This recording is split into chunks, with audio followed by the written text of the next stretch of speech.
Hello, good evening. चलिए आज हम आपके लिए एक टॉपिक लेके आए हैं, पॉलीमर एजेंट।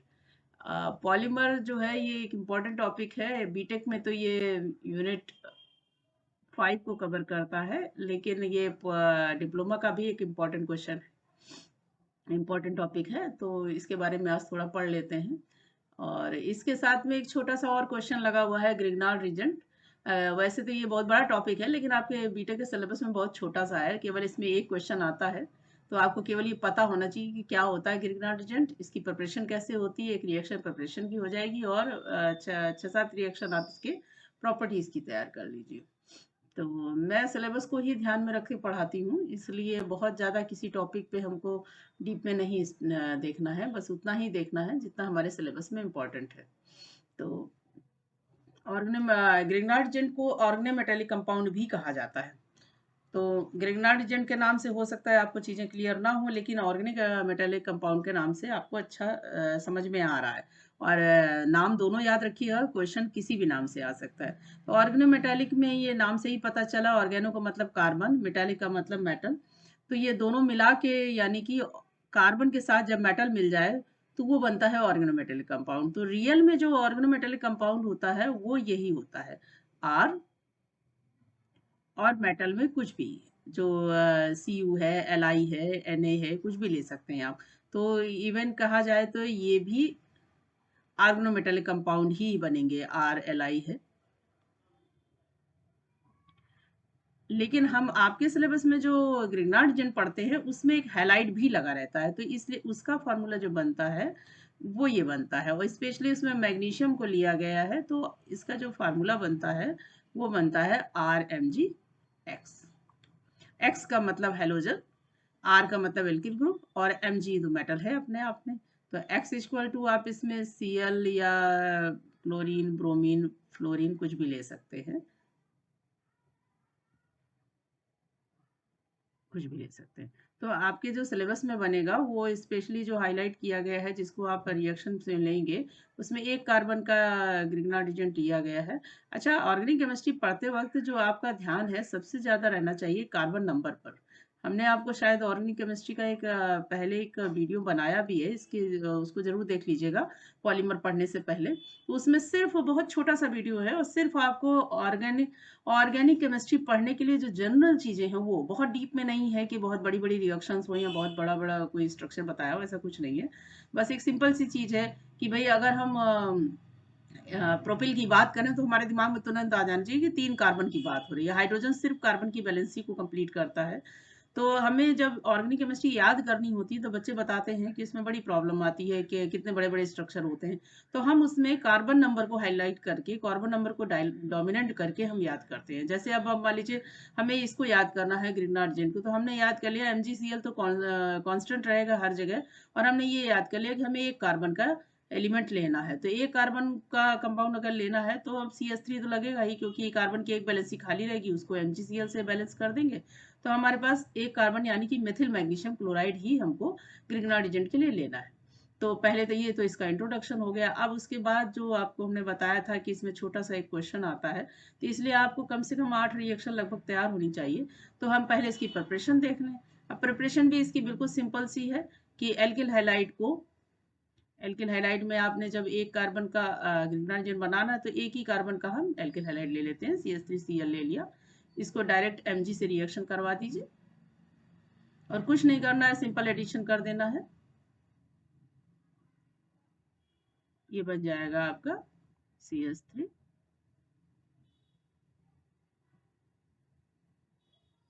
MgCl। ये सिंपल सी प्रिपरेशन है, मेथिल मैग्नीशियम क्लोराइड इसको कहेंगे। इसका नाम भी लिख लीजिए।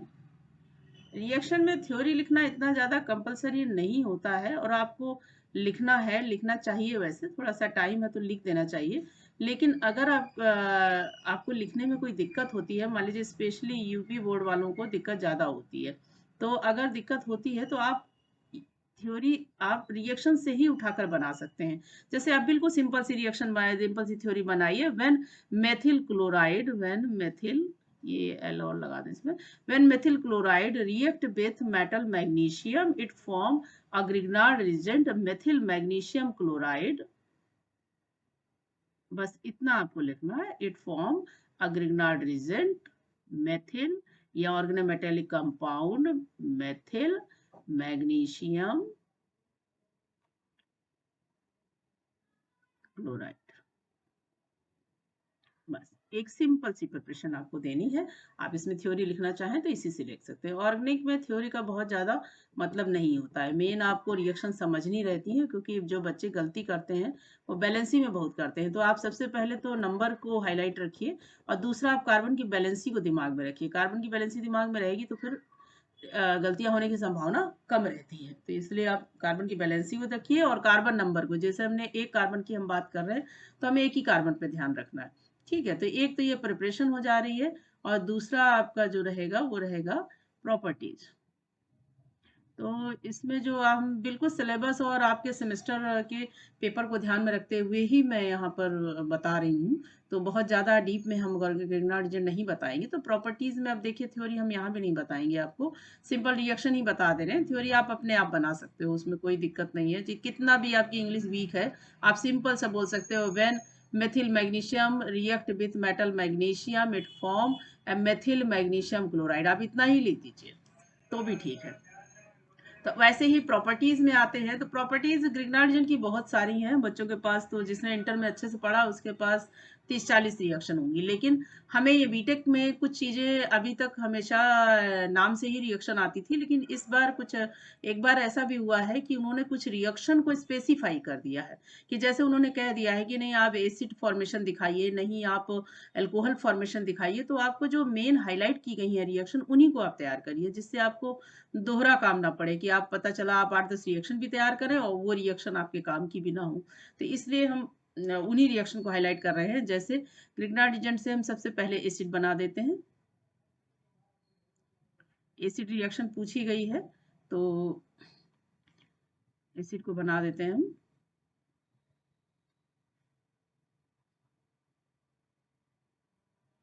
पहले हम एसिड ही बना देते हैं आपका। तो एसिड बनाने के लिए हमें ऑर्गेनोमेटेलिक कंपाउंड यानी कि मेथिल मैग्नीशियम क्लोराइड के साथ किसकी रिएक्शन करानी है? CO2। ये देखिए CO2 मतलब कार्बन के साथ 2 ऑक्सीजन जुड़े हुए हैं, और हमें पता भी है कि हमें एसिड बनाने के लिए 1 कार्बन और 2 ऑक्सीजन और 1 हाइड्रोजन की नीड रहेगी। तो हम ये बना लेते हैं। अच्छा, जितनी भी रिएक्शन है वो सब इसमें वाटर से यानी कि हाइड्रोलिसिस फॉलोड होती है, यानी कि जितना भी आपको रिएक्शन करना है वो सब हाइड्रोलिसिस जरूर लगाना है उसमें। तो हाइड्रोलिसिस करवाना ही है, तो हम इसको एक स्टेप में भी रिएक्शन कर सकते हैं। आपको मैंने आपको पहले ही बताया है कि ये बीटेक इंटर में आपकी ये ग्रिग्नार्ड रिजेंट के ब्रीफ टॉपिक है, बड़ा टॉपिक है, बट बीटेक में बहुत बड़ा टॉपिक नहीं है। तो आप एक स्टेप में रिएक्शन कराइए, एक वाटर मॉलिक्यूल ले लिया और उसके साथ हम एसिड बना देंगे। और वाटर मॉलिक्यूल का जो यहाँ क्लासिफिकेशन होता है, जो डिस्ट्रीब्यूशन होता है, वो इस तरीके से होता है। देखिए HOH होगा। तो मोस्ट ऑफ द रिएक्शन में जो डिवाइडेशन होता है वाटर का वो ये होता है कि ये जो OH होता है ये MgCl के साथ चला जाए, और बाकी ये हाइड्रोजन जो होता है वो अधिकतर इधर ऐड हो जाता है। तो अब आप इसमें भी देख लीजिए, CO2 से हमने COO उठा लिया, ये रहा, और बाकी H वाटर से ले लिया, और ये देखिए एसिड बन गया। तो आपको सिंपली बस इस तरह की रिएक्शन बनानी है और यही लिख भी देना है। इसी में यही लिख देंगे आप कि when methyl magnesium chloride react with carbon dioxide followed by hydrolysis it form acid. बस अब जैसे उन्होंने अगर एसिड की रिएक्शन को हाईलाइट किया है कि भाई हमें एसिड की रिएक्शन आप दिखाइए ग्रिग्नार्ड रिजेंट में, तो आप प्रॉपर्टीज में एसिड की रिएक्शन को आप जरूर दिखाइए। दूसरी फिर रिएक्शन जो हाईलाइट की गई है वो एल्कोहल फॉर्मेशन को की गई है। तो एल्कोहल फॉर्मेशन में कार्बोनिल कंपाउंड से रिएक्शन होती है ग्रिग्नार्ड रिजेंट की। तो ये देखिए CH3MgCl प्लस 3 स्टेप में रिएक्शन होगी ये। पहले हम कराएंगे फॉर्मल्डिहाइड। फॉर्मल्डिहाइड का मतलब एक कार्बन का एल्डिहाइड, एक कार्बन के एल्डिहाइड के साथ ये बनाएगा प्राइमरी एल्कोहल। ये देखिए, हाइड्रोजन आप बैलेंसी के अकॉर्डिंग बढ़ाते घटाते रहिए, लेकिन मेन जो ध्यान आपको देना है वो एक कार्बन पे देना है, यानी कि एक कार्बन का अगर इन्होंने लिया है तो ये देखिए, एक कार्बन हमारे पास पहले था CH3, एक कार्बन का हमने एल्डिहाइड लिया तो एक ही कार्बन यहाँ बढ़ेगा, यानी कि ये प्राइमरी अल्कोहल बना। ये कई बार क्वेश्चन हाईलाइट किया गया है कि अल्कोहल फॉर्मेशन दिखाइए आप ग्रिग्नार्ड जेल से। बीटेक के क्वेश्चन पूछने का तरीका अलग होता है, इंटर के क्वेश्चन पूछने का तरीका अलग होता है। तो इसलिए इन अगर आपको रिएक्शन याद ही करनी है 6-7 तो आप इस चीज को ध्यान में देते हुए याद कीजिए कि यहाँ पर क्वेश्चन किस तरीके से पूछे जाते हैं। यहाँ पर आपसे जो रिएक्शन पूछे जा रहे हैं वो यही पूछे जा रहे हैं। अब आप देखिए दूसरा क्वेश्चन क्या है, अल्कोहल इसमें भी अभी हम बनाएंगे। इसमें पूछा गया है सेकेंडरी अल्कोहल, तो भाई सेकेंडरी अल्कोहल के लिए हमें 2 कार्बन की जरूरत पड़ेगी, क्योंकि आपको पहले पता होना चाहिए कि सेकेंडरी अल्कोहल क्या होता है। और अगर आपको नहीं पता है प्राइमरी सेकेंडरी टर्शरी तो आप मेरा वीडियो देख सकते हैं या कहीं और भी पढ़ सकते हैं। प्राइमरी कार्बन किस तरीके का होता है, बात अल्कोहल की नहीं है, आप हमेशा के लिए याद कर लीजिए जिससे आपको अमीन वगैरह भी याद हो जाएंगे। प्राइमरी कार्बन क्या होता है, सेकेंडरी कार्बन क्या होता है। अब सेकेंडरी प्राइमरी कार्बन में क्या होता है कि 2 हाइड्रोजन होते हैं सेंट्रल कार्बन के साथ, और जो सेकेंडरी कार्बन होता है उसमें 1 हाइड्रोजन होता है सेंट्रल कार्बन के साथ। तो आपको ये चीज ध्यान रखनी है। तो हम पहले 1 हाइड्रोजन लगा दें, फिर हमारे पास देखिए 3 कार्बन है, एक तो 2 तो हमारे एल्डिहाइड से आए थे और एक हमारा ऑर्गेनोमेटेलिक कंपाउंड से पड़ा हुआ है, तो हम उन्हीं को यूज कर लें। ये देखिए यूज हो गया, एक हाइड्रोजन लगा है तो मतलब ये सेकेंडरी अल्कोहल बन गया।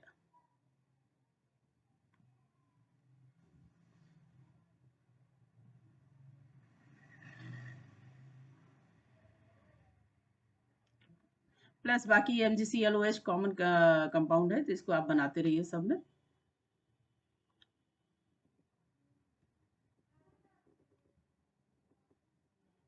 छह रिएक्शन हार्डली याद कर लीजिए, 6-7 कर लीजिए, प्रिपरेशन मिला के 8 हो जाए बस, इससे ज़्यादा नहीं याद करनी है। बाकी 6 ही आप याद रखिए, ज़्यादा ज़रूरत नहीं है। देखिए 3 रिएक्शन हो चुकी हैं, हम नंबर डाल डाल के इसीलिए आपको कर भी रहे हैं।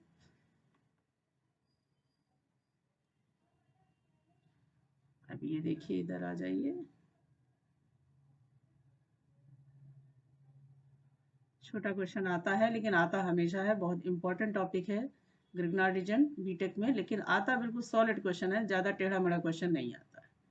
इसमें क्या है, अब हमें टर्शरी अल्कोहल बनाना है, तो टर्शरी अल्कोहल के लिए लिया जाता है कीटोन। और आपको मालूम होगा, नहीं मालूम है तो आप वीडियो देखिए या कहीं बुक से पढ़ लीजिए कि टर्शरी अल्कोहल में या टर्शरी जो भी कार्बन होता है उसमें कोई भी हाइड्रोजन नहीं होता है। तो अब ये देखिए टर्शरी है तो 3 एल्किल ग्रुप इसमें लगेंगे।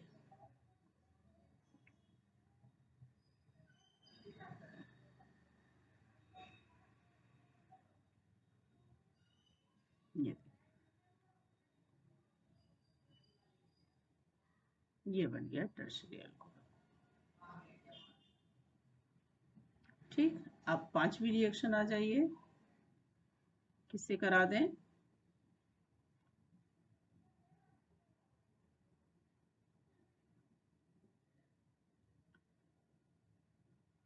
एल्किल साइनाइड से रिएक्शन कराते हैं।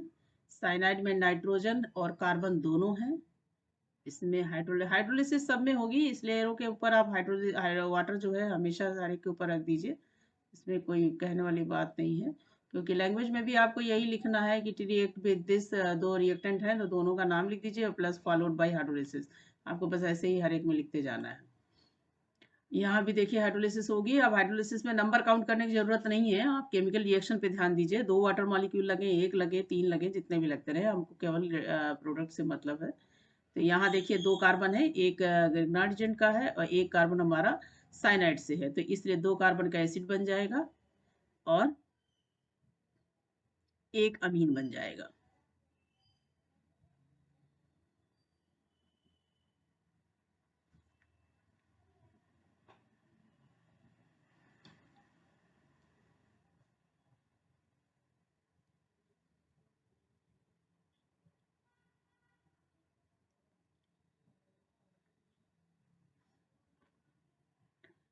अगर यहाँ पर हाइड्रोजन साइनाइड आप ले रहे हैं तो यहाँ पर अमोनिया बना सकते हैं। अब हमने एल्किल साइनाइड लिया है तो यहाँ पर अमीन बना दिया है, एल्किल अमीन बन गया।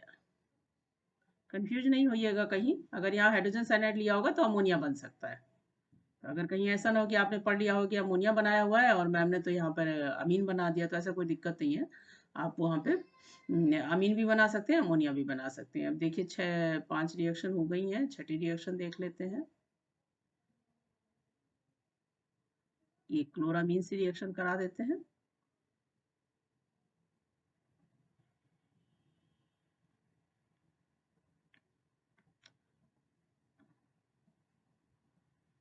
इसमें हाइड्रोलिसिस की ज़रूरत वैसे नहीं है, लेकिन अगर आप लिख भी देंगे तो ऐसा कोई दिक्कत नहीं, चलिए हटा देते हैं, इसकी ज़रूरत नहीं है तो क्यों लिखते हैं।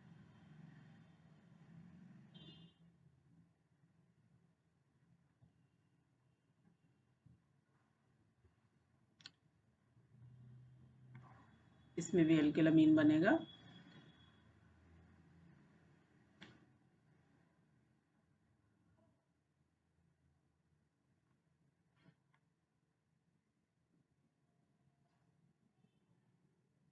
ये इतना ज़रूरी नहीं होता, लेकिन आप लिखना चाहे तो लिख सकते हैं, ना भी लिखना चाहे तो कोई ज़रूरी नहीं है। आप कंफ्यूज हो तो फिर आप रहने दीजिए, इस पे दिमाग लगाने में टाइम ना लगाइए, मेन प्रोडक्ट बनाइए।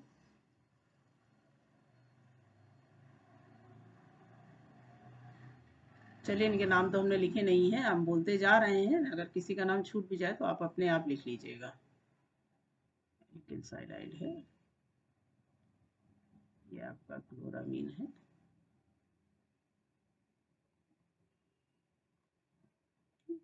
अब ये बनेगा 7th नंबर, बना देते हैं। रिएक्शन बहुत सारी हैं, जिन बच्चों ने इंटर में बहुत ध्यान से पढ़ा है वो तो कहेंगे मैम मैं 3-4 पेज का लिख सकता हूँ ग्रिग्नार्डिजन, लेकिन इतनी ज़रूरत नहीं पड़ती है। छोटा क्वेश्चन 5 या 10 नंबर में आता है, तो इसलिए आपको ज़्यादा उसमें दिमाग नहीं लगाना है।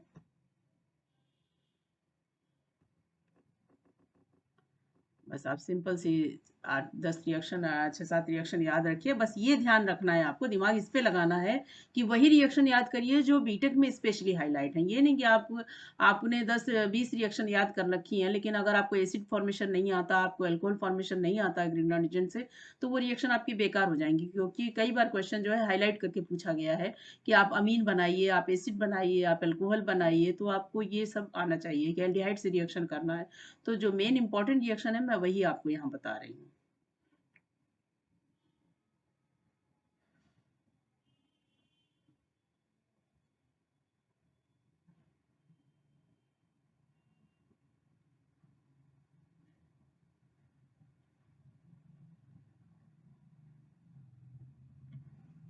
अब as it is hydrolysis, direct hydrolysis कर दें या अल्कोहल से रिएक्शन करा दें तो इसमें एल्केन बनता है। ये बन जाएगा CH4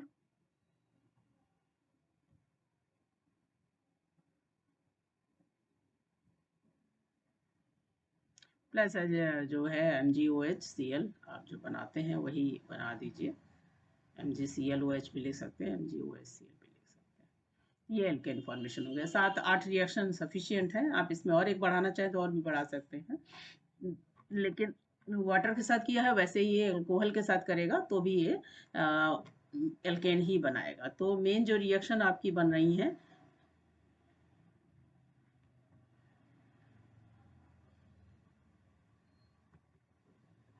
मेन जो ग्रिग्नार्डिजन की रिएक्शन है उनको ध्यान दीजिए, इतना आपको याद रखना है। अब इसमें 2-2 पे लाइन की थ्योरी हो जाएगी, तो वो 2 पेज का लगभग आंसर ये तैयार हो जाता है। मैं आपको बिल्कुल वैसे ही पढ़ा रही हूँ जैसे आपको बीटेक में क्लास में पढ़ाया जाता है। कोई फ्री होल्ड वीडियो नहीं है कि आप कुछ भी पढ़ लीजिए, ऐसा नहीं है। जितना आपके सिलेबस में है मैं उतना ही दिखा रही हूँ आपको। तो ये ग्रिग्नार्डिजेंट है जिसमें एक प्रिपरेशन आपने तैयार कर ली, बाकी आपने सारी प्रॉपर्टीज तैयार कर ली।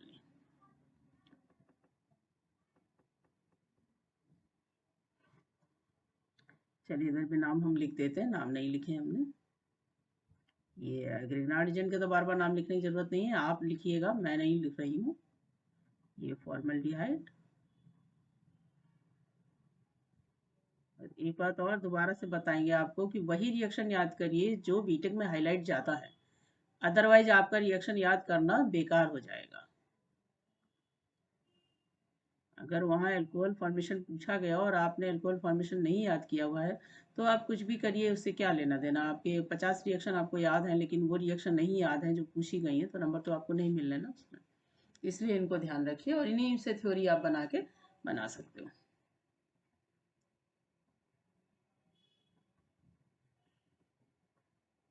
तो इतना सा बस ग्रिग्नार्ड एजेंट है उसमें।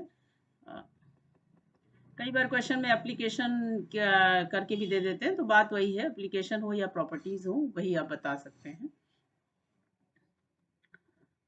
अब ज़्यादा हम टाइम नहीं लगाते, क्योंकि इसमें से है तो बहुत इंपॉर्टेंट क्वेश्चन, लेकिन आता एक ही क्वेश्चन है, तो इसलिए बहुत ज़्यादा हम टाइम इसको नहीं देंगे। अब इसके बाद आते हैं अपने जो बेसिक हमारा चैप्टर है, वो है पॉलीमर। इसको आपको स्पेशली ध्यान रखना है। पॉलीमर होता क्या है, आप देखिए, थोड़ा सा समझ लीजिए पॉलीमर क्या होता है।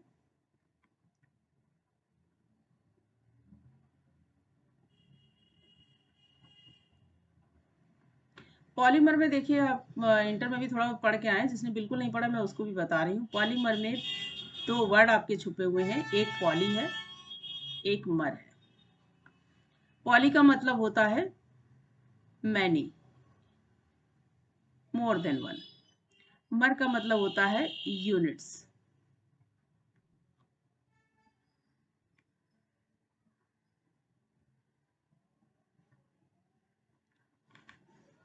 यूनिट्स होता है, तो इसका भी मतलब वही है कि जब कुछ यूनिट्स बहुत सारी हों, तो वो बना देगी पॉलीमर। अब ये बहुत सारी किस फॉर्म में हों, एक ये चीज़ भी याद करने वाली है, समझने वाली है कि भई यूनिट्स हैं, कोई हमने बैग में भर तो ली नहीं है कि बॉक्स में भर के चल देंगे आप, उनका क्या मतलब है? तो उनका मतलब ये है कि पॉलीमर की आप डेफिनिशन ज़रा ध्यान से देखिए क्या है। अब इसकी एक प्रोसेस होती है, मैं प्रोसेस से ही स्टार्ट कर रही हूँ। The process of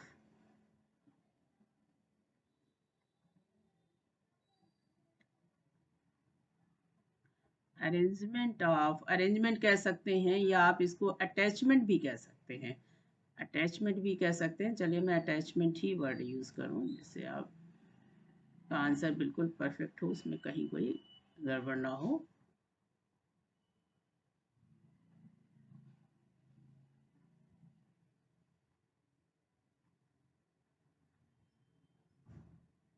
attachment of,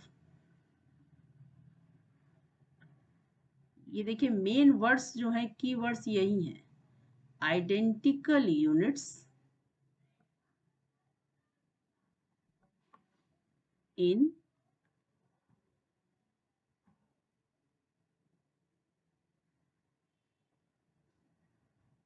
repeating manner. Manner की जगह आपको थोड़ा इजी चाहिए तो आप वे भी लिख सकते हैं, इज नोन एज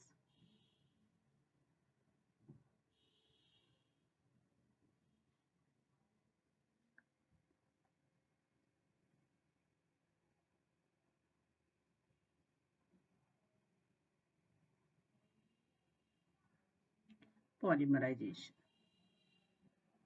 ये चीज समझने वाली है। The process of attachment of identical units in repeating manner is known as polymerisation, and product are polymers. Known as भी लिख सकते हैं, प्रोडक्ट सिंपली भी लिख सकते हैं, जो प्रोडक्ट बनता है पॉलीमर्स होते हैं। ये तो डिफिनेशन आपकी खत्म हो गई यहाँ पर।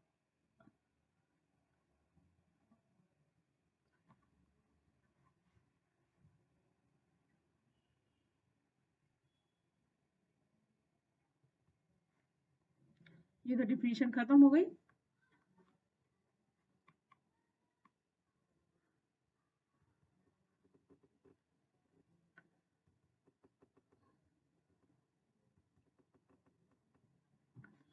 ये डिफिनेशन खत्म हो गई, लेकिन अभी एक लाइन और बाकी है।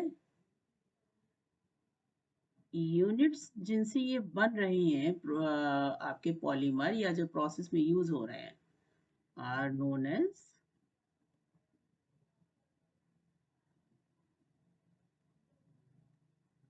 मोनोमर्स। अब एक क्वेश्चन बहुत अच्छा सा आता है कि सबके मोनोमर और सबके पॉलीमर बताने रहते हैं। ठीक है, मान लीजिए आपको कभी मोनोमर दे दिया और उसके पॉलीमर मांग लिए, या कभी पॉलीमर के नाम दे दिए और आपको मोनोमर बनाने बताने रहेंगे। तो इसलिए आप इस लाइन को याद रखिए, जिन यूनिट से मिलकर पॉलीमर बनता है उसे मोनोमर कहते हैं, और जो बनता है वो पॉलीमर कहलाता है, और ये प्रोसेस कहलाती है पॉलीमराइजेशन। ठीक। अब इसमें अगला आपका जो टॉपिक बनता है वो है क्लासिफिकेशन।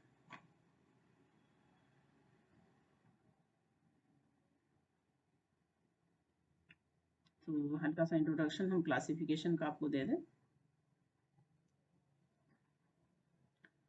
चलिए हेडिंग डालते हैं।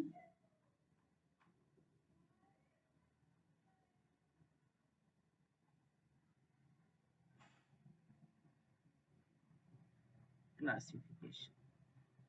पूरी हेडिंग डालने की जरूरत नहीं है, जब हमारा टॉपिक पॉलीमराइजेशन चल रहा है तो हम क्लासिफिकेशन ही बताने जा रहे हैं, तो उसी का बताएंगे। अब देखिए, ये ऑन द बिहाफ ऑफ है, ये कई चीज़ों के बेस्ड है, तो इसलिए इसमें हमने आपको एक चार्ट जैसा बनाया हुआ है। आपको मेरा, हाँ, एक बात और बता दें कि मेरे पास नोट्स भी हैं, अगर किसी को चाहिए तो मुझे या तो कमेंट बॉक्स में मैसेज करे, या फिर मैं जैसे ही बीटेक का एग्ज़ाम का डेट आ जाएगा वैसे ही मैं उसकी लाइव सेशन एक चलाऊंगी, और उसमें मैं जिसको भी जो नोट्स चाहिए होंगे, सारी पांचों यूनिट्स के मेरे पास नोट्स रहेंगे, जिसको जो चाहिए होगा वो नोट्स मैं उसको मैसेज कर दूंगी, या वहीं आपको दे देंगे। आपको यूट्यूब पे भी मिलेगा, और अगर आप व्हाट्सएप नंबर शेयर करेंगे तो हम व्हाट्सएप पे या जहाँ भी आप मेल पे चाहेंगे वहाँ मैं आपको मैसेज कर दूंगी।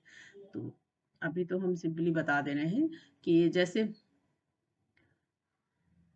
क्लासिफिकेशन जो है इसको समझ लीजिए, ये भी एक इम्पॉर्टेंट क्वेश्चन है, अच्छा क्वेश्चन आता है। क्लासिफिकेशन इंडिविजुअल क्वेश्चन आता है कि पॉलीमर्स को क्लासिफाइड कीजिए, give the classification of polymers. तो और बाकी तो सब एक कॉमन क्वेश्चन बनता है, और इसमें लेकिन एक क्वेश्चन जो स्पेशल अलग से आता है, एक तो कॉमन क्वेश्चन क्लासिफिकेशन में आता है जिसमें आपको सब कुछ बताना रहता है, और एक 2 नंबर में स्पेशल क्वेश्चन टेक्टिसिटी पे भी आता है। तो मैं पहले आपको एक सिंपल क्लासिफिकेशन बता दूं। ये किस प्रकार के, कितने प्रकार के हो सकते हैं ये देखिए। Homopolymer, copolymer. अब नाम से ही पता है, होमो का मतलब एक जैसे, यानी कि जिसकी ये डिफिनीशन लिखी है, आइडेंटिकल यूनिट्स एक जैसे। अगर मोनोमर्स होते हैं, इसीलिए मैंने पहले बताया ना कि आपको मोनोमर और पॉलीमर ये वर्ड्स बहुत अच्छे से क्लियर होने चाहिए। अगर एक जैसे मोनोमर्स यूज हो रहे हैं तो वो होमोपॉलीमर बना। जैसे इसका एग्जाम्पल, आप सिंपल से एग्जाम्पल ले लीजिए, पॉलीथीन। अब इनके जरा शॉर्ट नेम भी याद रखिए, पीई। कोपॉलीमर यानी कि मोर देन वन कंपाउंड्स लिए जा रहे हैं पॉलीमर बनाने के लिए, तो इसमें जो एग्जाम्पल आपका आ जाएगा, जैसे नायलॉन।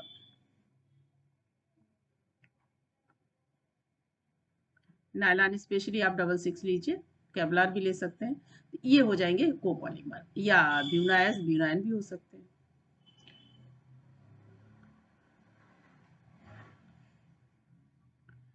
और भी बहुत सारे हैं, जैसे आपका थर्मोसेटिंग। अब नाम से ही देखिए, इनमें भी समझ में आ रहा है कि मतलब ये थर्मल बिहेवियर के बिहाफ पे इनको क्लासिफाइड किया गया है।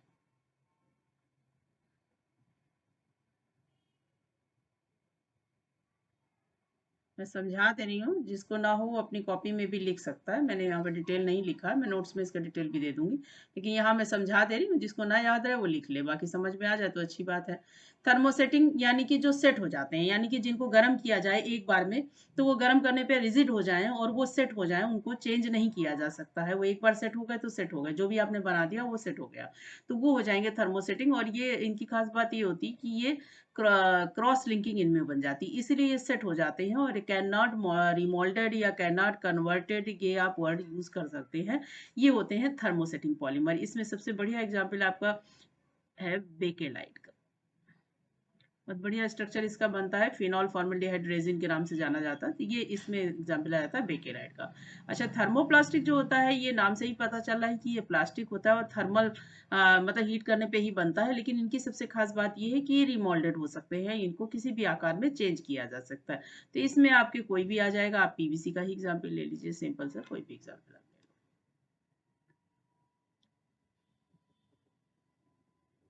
क्लासिफिकेशन बहुत बड़ा है, लेकिन मैं सारी चीजें नहीं बता रही हूँ, जो इम्पोर्टेंट है वो थोड़ा बता दे रही हूँ, क्योंकि आना इसमें क्वेश्चन आपका 5 या 10 नंबर का ही है, 5 ही नंबर का प्रोबेबली ये ज़्यादा है। लेकिन इसमें स्पेशल जो एक क्वेश्चन आता है उसके बारे में मैं आपको ज़रूर बताऊंगी, जो 2 नंबर का है, लेकिन वो इम्पोर्टेंट इससे ज़्यादा है।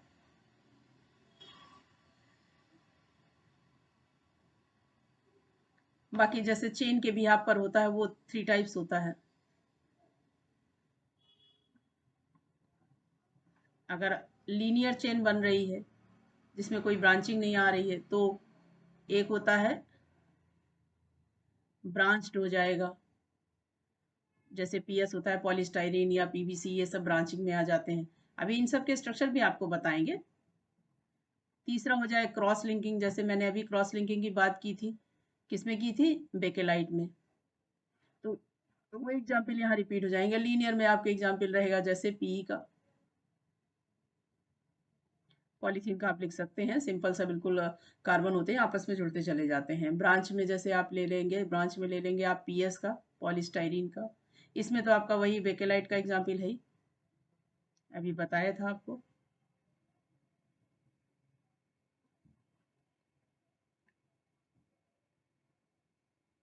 और भी कुछ है, लेकिन स्पेशली इन्हीं को आप याद रखिए। अब जो मेन आता है, जो आपसे 2 नंबर में अलग से भी क्वेश्चन पूछा जाता है, उसमें भी 3 हैं। एटैक्टिक,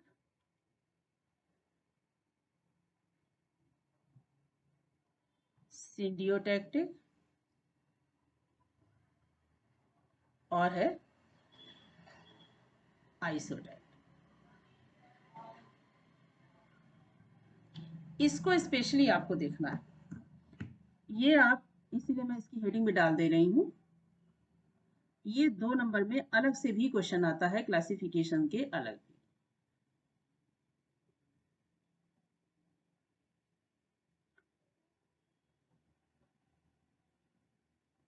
तो इनमें जो है, आपको जब ये 2 नंबर का क्वेश्चन आएगा, तो खाली ये नाम और स्ट्रक्चर लिखने से इनका काम नहीं बनेगा। इसमें आपको सबको, तीनों को एक्सप्लेन करना पड़ेगा। बाकी तो सबको आपने समझ लिया है, बाकी इनका मैं एक्सप्लेनेशन भी आपको दे रही हूँ, जैसे ए टेक्टिक में क्या होता है।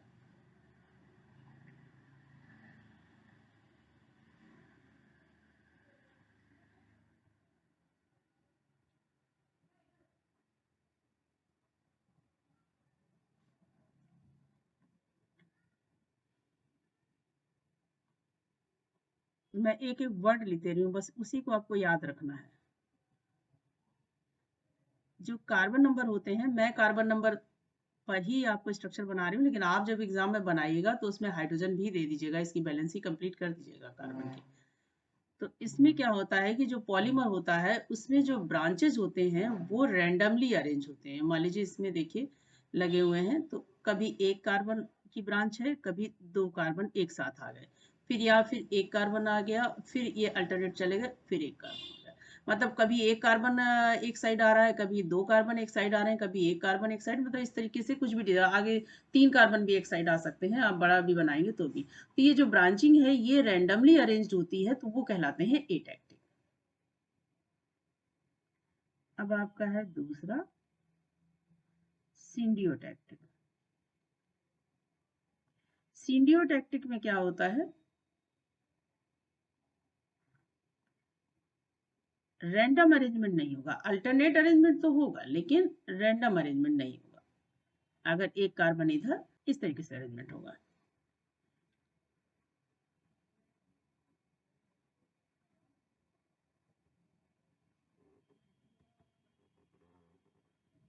आपका बचता है आगे आइसोटैक्टिक।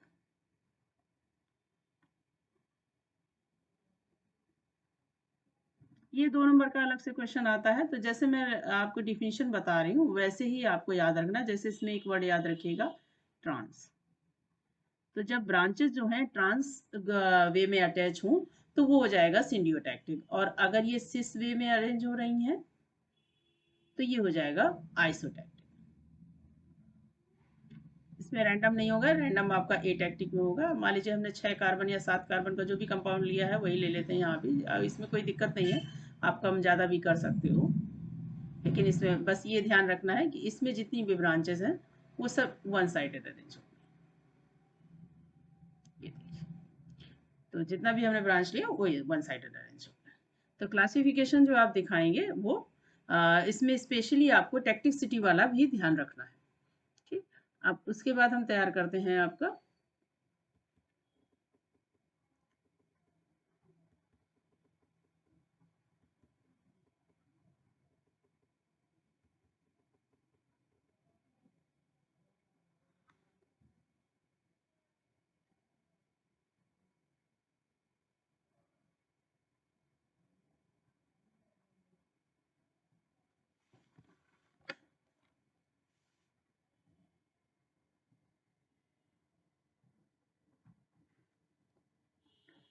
चलिए उसके बाद हम तैयार करते हैं ये तो क्लासिफिकेशन हो गया, ग्रिग्नार्ड रीजेंट हो गया। आराम से पढ़िए लेकिन सॉलिड पढ़िए, मतलब हम बैकबोन आपकी तैयार करवा रहे हैं। बाकी जो फिनिशिंग है वो आपके अपने ऊपर है, जितना आप फिनिशिंग करेंगे उतने अच्छे नंबर मिलेंगे, बट बैकबोन से ये है कि आपको बेसिक मार्किंग मिल जाएगी। तो कम से कम आप नहीं 80-90% ला पा रहे हैं तो कम से कम 60-70% तो ले ही आएंगे, और अगर आप इसकी नोट्स भी अच्छे से तैयार कर लेंगे तो फिर आपके 90% मार्किंग आराम से आ जाएगी। फिर उसमें 90-95 जितना आपकी कैपेसिटी आप अलाउ करें वो आपके तैयार हो जाएंगे, लेकिन उसके लिए आपको नोट्स भी थोड़े तैयार करने पड़ेंगे। तो आप ये पढ़ते रहिए, उसके बाद आप नोट्स भी पढ़िएगा। अब ये तो क्लासिफिकेशन हो गया, अब हम मोनोमर्स और पॉलीमर्स तैयार करते हैं। ये देखिए जरा,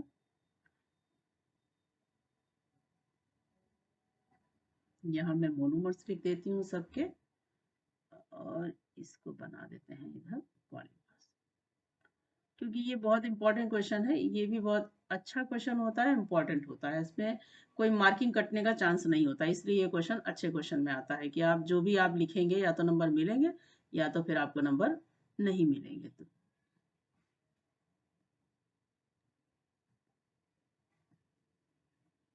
तो जैसे कई बार मोनोमर से पूछते हैं, कई बार पॉलीमर से पूछते हैं, तो आप पॉलीमर से मोनोमर पहचानना बहुत आसान होता है। जैसे इसमें हर एक में वर्ड लगा हुआ है पॉलीथीन,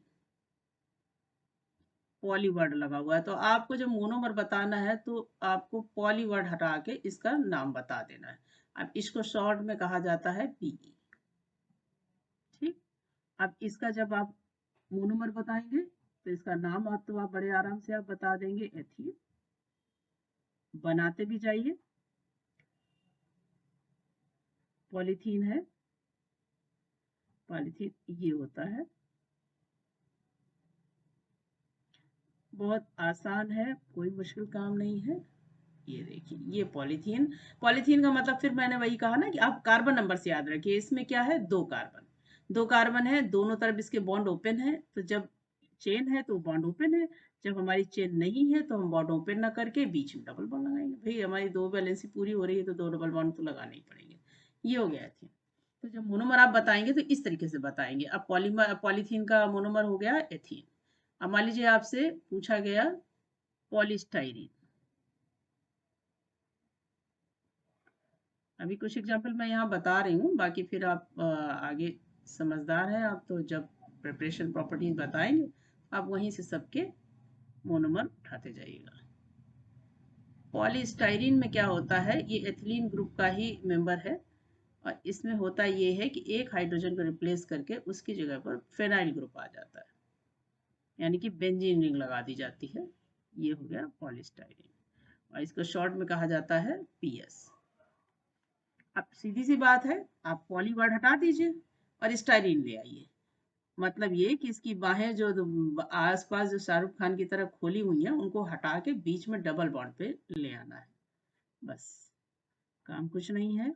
चाहे मोनोमर को पॉलीमर में चेंज करना हो, चाहे पॉलीमर को मोनोमर में चेंज करना हो, मोनोमर को पॉलीमर बनाना हो, तो शाहरुख खान बना दीजिए, बाहें खोल दीजिए। अगर पॉलीमर को मोनोमर में बनाना है तो शाहरुख खान को हटा के फिर क्या बनाएंगे, चलिए भैया उनका नाम हम नहीं लेंगे, आप खुद सोच लीजिएगा। मतलब ये कि उनकी बाहें हटा देनी है हमको, उसको डबल बॉन्ड में चेंज कर देना है। ठीक, तो 2 एग्ज़ाम्पल हमने बता दिए आपको। बाकी किसी का भी है तो जैसे भी है वो अभी स्ट्रक्चर ऑफ प्रिपरेशन पढ़ते जाइए और उसके मोनोमर पॉलीमर इसी तरीके से आप बीच में लाइन खींच के और ऊपर एक तरफ पॉलीमर लिख दीजिए, हेडिंग डाल दीजिए, एक तरफ मोनोमर और ऐसे बनाते जाइए। ठीक है? चलिए अब हम पॉलीमर आपको समझाना शुरू करते हैं। तो जैसे पॉलीमर में एक मेन जो कंपाउंड है वो 3-4 ग्रुप में हम डिवाइड कर लेते हैं। जैसे आपका पहला एथिलीन ग्रुप है, तो एथिलीन ग्रुप में आपके 5-6 कंपाउंड हैं। तो इसमें देखिए कौन-कौन से बनते हैं। सबसे पहले पॉलीथीन देखिए बताया ये हमने आपको। एथिलीन ग्रुप का आप नाम याद रखिए, मतलब 2 कार्बन की बात हो रही है। तो 2 कार्बन की बात हो रही है तो इसमें पॉलीथीन से स्टार्ट करते हैं। पॉलीथीन कैसे बनेगा? नेचुरली पॉलीथीन है तो ये एथिलीन से बन रहा होगा क्योंकि पॉली वर्ड हट जाएगा।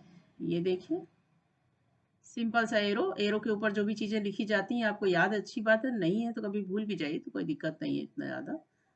लेकिन आपको डिफिनीशन याद रखिए, वो प्रिपरेशन याद रखिए कि बनती कैसे है। बस मैंने आपको बताया कि ये इसमें जो ये है ये पाई बॉन्ड होता है, तो बस पाई बॉन्ड को आपको ओपन कर देना है, एक इस तरफ और एक इस तरफ, दोनों के इलेक्ट्रॉन इन्वॉल्व हैं इस डबल बॉन्ड को बनाने में। तो एक बॉन्ड आपको एक कार्बन की तरफ ओपन करना है, एक बॉन्ड एक कार्बन की तरफ, और एक सिंगल बॉन्ड ऐसे लगा रहेगा, तो ये हो गया पॉलीथीन। ठीक, आप यही आपको लिख भी देना है कि polythene is form by the polymerisation of ethylene. और इसमें जैसे एन मॉलिक्यूल हमने वहां लिखे हैं तो यहाँ भी आप एन मॉलिक्यूल लिख दीजिए। ठीक, आप जैसे कोई भी पॉलीमर आपको एक्सप्लेन करना तो उसमें जो क्वेश्चन आता है वो यही आता है, प्रिपरेशन, प्रॉपर्टीज एंड यूजेस। तो प्रॉपर्टीज और यूजेस भी आप याद कर लीजिए, आप ग्रुप वाइज याद करिए। जैसे पॉलीथीन है इसके कुछ कॉमन प्रॉपर्टीज भी होंगी, कॉमन यूजेस भी होंगी। जैसे सबको मालूम है कि ये प्लास्टिक होता है, तो प्लास्टिक है और ये लीनियर पॉलीमर भी दिख रहा है, तो ये जो प्लास्टिक है इसका कुछ कॉमन प्रॉपर्टीज होती हैं, जैसे ये मॉइस्चर रेजिस्टेंट होते हैं, इनमें मॉइस्चर का असर नहीं होता। और जैसे ये नॉन कंडक्टिव होते हैं, कंडक्टिविटी भी इनमें नहीं होती है। और भी ऐसे ही जैसे ये जो है कुछ और चीज़ें भी होंगी, जैसे इसमें कंडक्टिविटी नहीं होती है, ये मॉइस्चर इनमें नहीं असर करता है। इसी तरीके से और भी जैसे चीज़ें हैं, जैसे ये और भी चीज़ें आप इनमें जैसे इनका ये है कि इनकी इलास्टिसिटी अच्छी होती है, ये इलास्टिसिटी अच्छी होती है, जल्दी से टूटते नहीं हैं, ब्रिटल नहीं होते हैं। तो इस तरीके की कुछ कॉमन प्रॉपर्टीज़ हैं, उनको याद कर लीजिए। बाकी हर एक में आप देखते जाएँगे तो कुछ एक ना एक स्पेसिफिक प्रॉपर्टी, एक ना एक स्पेसिफिक यूज़ होगा। तो 1-1, 2-2 याद करने पड़ेंगे, बाकी कुछ कॉमन होंगे, आप 8-10 वही याद कर लीजिए और आप 2-2 करके हर एक में लिख सकते हो। ठीक है? तो वो सब मैं आपको नोट्स में दूँगी, यहाँ तो मैं सिर्फ़ आपको रिएक्शन और प्रिपरेशन ही बताऊँगी। तो आप नोट्स के लिए भी आप ध्यान रखिएगा, पहले आप पढ़ लीजिए, फिर हम एग्ज़ाम की जैसे ही डेट आ जाएगी वैसे ही मैं लाइव सेशन चलाऊँगी, तब मैं आपकी प्रॉब्लम्स भी सॉल्व करूँगी और आपके जो नोट्स भी दे दूँगी। अभी तो आप सिर्फ़ रिएक्शन पे ध्यान दीजिए। अब जैसे पॉलीस्टाइरीन है, नेचुरली इसमें स्टाइरीन रहा होगा, तो स्टाइरीन क्या होता है, आप देखिए फिर याद करने का वही तरीका हमने आपको बताया, 2 कार्बन, हाइड्रोजन आपको याद ही नहीं करना है, 2 कार्बन, 1 फिनाइल ग्रुप, ऐसे आप याद रखिए। नेचुरल सी बात है कि ये फिनाइल ग्रुप हमारे किसी एक कार्बन से, चाहे इस कार्बन से जोड़िए चाहे दूसरे कार्बन से, किसी भी कार्बन से आप जोड़ सकते हैं, कोई दिक्कत नहीं है। एक हाइड्रोजन रिप्लेस करके उसकी जगह पर एक फिनाइल ग्रुप आप जोड़ दीजिए और उसको वैसे ही ले जाना है। पॉलीथीन का जो भी ग्रुप है उसमें आपको ब्रांच पे कोई काम करना ही नहीं है, ब्रांच जैसा जुड़ा हुआ है वैसा ही आपको उठा के यहाँ से रख देना। मेन काम क्या करना, उसको शाहरुख खान बनाना, यानी कि उसके बाहें खोल देनी है भाई, यानी कि उसका जो डबल बॉन्ड है उसको ओपन कर देना है।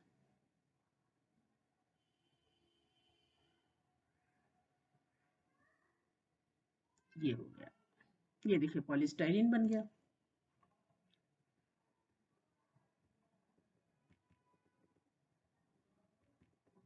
बहुत आसान है पॉलीमर, एक बार आप समझ लेंगे फिर आप याद करेंगे तो आपको याद करना बहुत आसान होगा। अब ये देखिए अभी पूरा पॉलीमर पॉलीथीन का ही एथिलीन ग्रुप ही चल रहा है, तो इसमें सब में 2 ही कार्बन होंगे, 2 ही कार्बन में थोड़ी बहुत चीज़ें लटकती जाएँगी। अब जैसे यहाँ पर आ जाइए,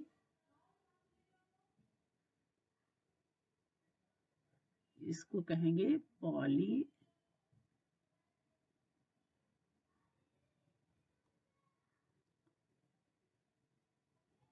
पॉलीविनाइल क्लोराइड। सबको नाम याद है इसका, यानी कि ये पीवीसी। सीधी सी बात है, पॉली हट जाएगा। अब मोनोमर के नाम मैं नहीं लिख रही हूँ, तो मोनोमर के नाम अंडरस्टूड है, पॉली वर्ड हटाते जाइए, वही उसका मोनोमर है, मैंने पहले ही आपको समझा दिया।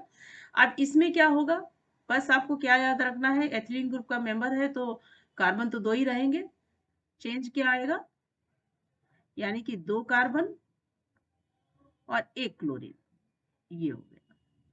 एन मॉलिक्यूल ले लीजिए इसके, बस कराइए पॉलीमराइजेशन। ब्रांच से हमको कोई लेना देना नहीं है, बस हमारा काम केवल ये है कि इसका जो पाई बॉन्ड यानी कि जो डबल बॉन्ड है उसको ओपन कर देना है। ये देखिए मैं बार बार 2 का हाइड्रोजन बना देती हूँ। बच्चे मेरे अगर जग रहे होंगे तो मुझे टोकेंगे, अगर सो रहे होंगे तो वो कहेंगे सही बनाया है। चलिए भाई हटा देते हैं इसको, जग जाओ भाई, सो तो नहीं रहे हो। ये देखिए इसके साथ जोड़ दीजिए यहाँ पर, बस।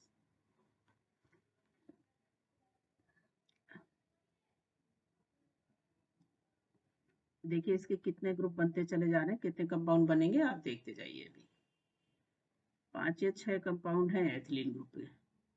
टेफ्लॉन, टेफ्लॉन का और भी कई नाम हैं, जैसे पॉली टेट्रा फ्लोरो इथेन। अब आपको फिर याद आ गया होगा कि इसमें मतलब 2 कार्बन लिए गए हैं, फ्लोरो दे दिया है मतलब फ्लोरीन है, और टेट्रा है तो टेट्रा का चांस ही यही बनता है कि जब 2 डबल बॉन्ड जोड़ने हैं तो हमें दोनों के साथ 2-2 फ्लोरीन जोड़ने पड़ेंगे, क्योंकि कार्बन की 4 वैलेंसी होती है, एक ही के साथ तो 4 हम जोड़ ही नहीं सकते ना, चांसेस ही हमारे पास 2 ही एलिमेंट जोड़ने के होते हैं, चाहे हम हाइड्रोजन जोड़ दें चाहे फ्लोरीन जोड़ दें। तो इसको भी हमें ऐसे ही याद करना है, 2 कार्बन 4 फ्लोरीन, 2 कार्बन 4 फ्लोरीन, काम कुछ नहीं है। फिर वही करेंगे, दोनों कार्बन की ब्रांचेस ओपन कर देंगे, चाहे आप ऊपर नीचे फ्लोरीन लगा दीजिए, स्ट्रक्चर को थोड़ा हैवी बनाने के लिए, जो कहते हैं ना कि भौकाली स्ट्रक्चर बनाना है, थोड़ा सा आप यूपी वाली लैंग्वेज लगा रहे हैं तो, नहीं तो आप सिंपली आप बोलिए कि थोड़ा सा ओपन स्ट्रक्चर बनाना है, थोड़ा सा बड़ा स्ट्रक्चर बनाना है, अट्रैक्टिव लगे, तो इसलिए आप ओपन कर दीजिए फ्लोरीन को। और चाहे तो आप डायरेक्ट भी जोड़ सकते हैं, जैसे आपने हाइड्रोजन को उसी के साथ रखा हुआ है तो वैसे भी आप लिख सकते हैं, टाइम पे डिपेंड करता है, आप जितना आपके पास एग्जाम में टाइम हो उस हिसाब से करिए। ओपन स्ट्रक्चर लिखना हो, चाहे आप जैसे CH2 डबल बॉन्ड CH2 लिखते हैं वैसे ही आप CF2 सिंगल बॉन्ड CF2 जैसे लिखते हैं वैसे भी लिख सकते हैं। ये तो टेफ्लॉन बन गया। अच्छा, जैसे मैंने आपसे कहा ना कि कुछ स्पेसिफिक यूज होते हैं उनको याद रखना पड़ता है, तो टेफ्लॉन का एक स्पेसिफिक यूज है उसको याद रखिए आप, क्योंकि टेफ्लॉन का जो एक स्पेसिफिक यूज होता है वो और कहीं यूज नहीं होता है, तो उसका यूज जो है वो यही होगा, वो और किसी में यूज होता ही नहीं है, स्पेसिफिक प्रॉपर्टी है इसकी, तो इसलिए आप इसका हम एक यूज जो है इसका हम लिख दे रहे हैं जिससे आपको याद रहे। बाकी तो हम नोट्स आपको जब अगर देंगे, अगर आप नोट्स लेते हैं तो आपको सबके अच्छे से स्पेस यूजेस और प्रॉपर्टीज मिलेंगे ही, लेकिन हम इसका यही बता दे रहे हैं, बाई चांस किसी ने नोट्स नहीं लिए तो भी याद रखें। टेफ्लॉन का यूज जो होता है इन नॉन स्टिक कुकवेयर, घर में आपके बनता है खाना, अगर आप कभी बनाते हो नहीं बनाते हो तो आपके पेरेंट्स तो बनाते ही होंगे, घर में कोई ना कोई तो खाना बनाते ही नहीं, खाते क्या है। तो आजकल नॉन स्टिक कुकवेयर बहुत ज़्यादा है क्योंकि बर्तन साफ नहीं करना पड़ता, तो उसमें चपकता नहीं है खाना, ऑयल ऑयल कुछ भी इसमें, उसके लिए जो यूज़ होता है वो खाली टेफ्लॉन का यूज़ होता है, तो इसका यूज़ आपको स्पेशली याद रखना है। बाकी का कोई नहीं है, बाकी तो नॉर्मल पॉलीमर्स हैं, तो कोई खास यूज़ स्पेसिफिक यूज़ नहीं है किसी के बहुत ज़्यादा, वही खिलौनों में यूज़ होना है, टायर बनाने में यूज़ होना है, जैसे पीवीसी है थोड़ा सा हार्ड प्लास्टिक होता है, तो उसको जैसे जूते के सोल में है, सब जानते हैं पीवीसी, तो मार्केट में जाइए तो कई जगह आपको पीवीसी की टंकी मिल जाती है, उस तरीके से होता है। तो सबके जब नोट्स आप पढ़ेंगे या बुक से भी आप पढ़ेंगे तो आपको सबके नोट्स स्पेशली दिख जाएंगे वहाँ पर।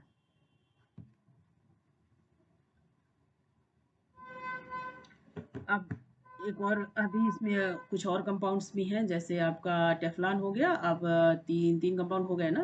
अब इसके बाद बचा PMMA।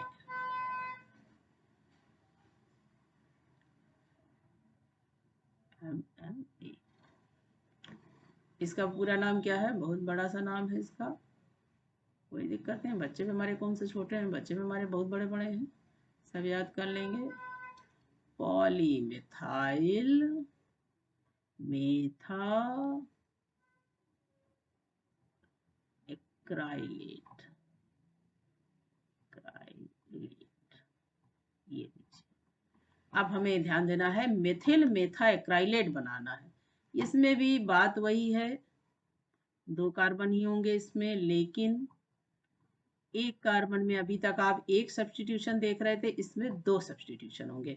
ध्यान इसमें देने वाली बात यह है कि जो सब्स्टिट्यूशन आप लगा रहे हैं वो दोनों एक ही कार्बन से, चाहे पहले वाले कार्बन से चाहे दूसरे कार्बन से, लेकिन लगाइएगा एक ही कार्बन से, आपको अटैचमेंट करना है। अब दूसरा कार्बन तो बेचारा खाली है, तो उसको 2 हाइड्रोजन दे दें हम। ये हो गया, ये मेथाइल मेथाइक्राइलेट हो गया। इसका पॉलीमराइजेशन आप कर दीजिए। सीधी सी बात है, हमें सब्स्टिट्यूट से कोई लेना देना नहीं है, हाइड्रोजन से भी हमको कोई लेना देना नहीं है। हमें केवल इसको बाहें खोलनी है, इसकी वो बॉन्ड्स हमने ऊपर खोल दिए, बाकी जैसा जो था उसको वैसा ही उठा के रख दिया। ये लीजिए, ये बन गया आपका PMMA।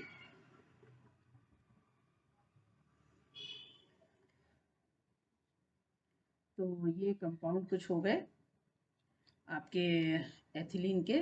और देख लेती हूँ मैं, और कोई सिलेबस में तो नहीं है आपके। PVC हो गया आपके, पॉलीथीन हो गया, और PMMA हो गया।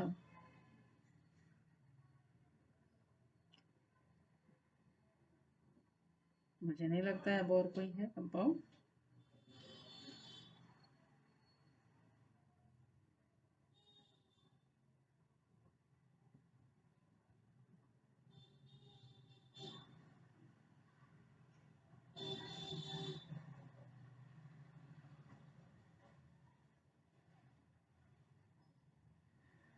एथिलीन का दूसरा कोई कंपाउंड शायद नहीं है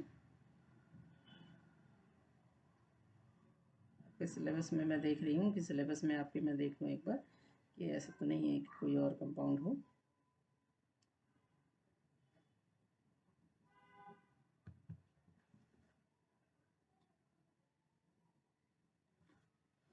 एथिलीन का कोई और कंपाउंड नहीं है।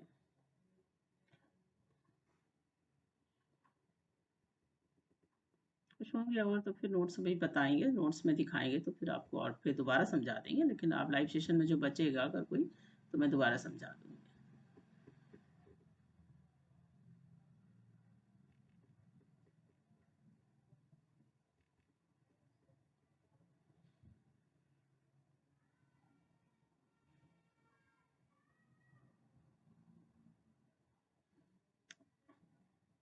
अब आपका आता है अगला जो कंपाउंड है,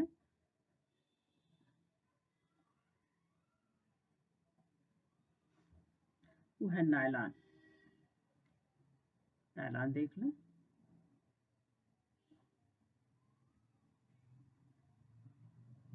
नायलॉन में आपके 3 कंपाउंड हैं, देखिए कौन कौन से हैं। एक है नायलॉन 6,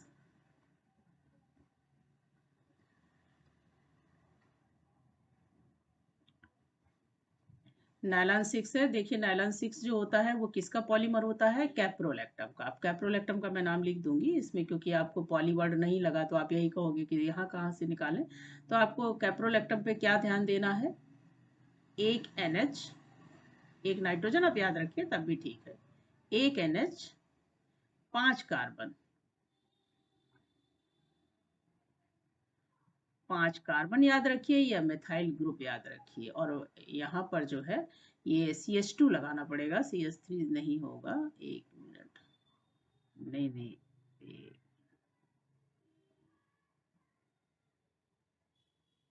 CH3 ही होगा। और एक मिनट में भी बैलेंस ही चेक कर लूँ, अभी बताती हैं CS3 होगा कि CS2 होगा, और इसके साथ जुड़ा रहेगा इस तरीके से। हाँ, CS2 ही होगा।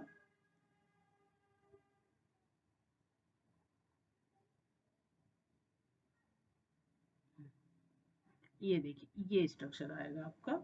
इसको आप चाहें तो ऐसे ओपन करके भी लिख सकते हैं।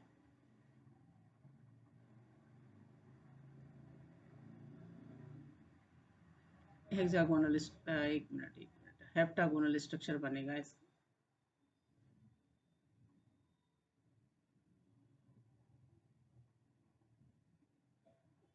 ये देखिए, इस तरह स्ट्रक्चर बनेगा।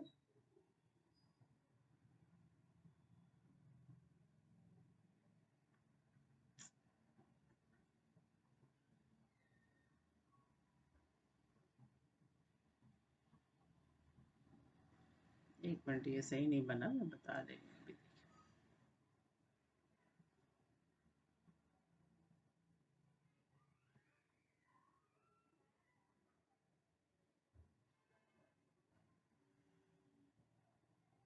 ऐसे बनाइए।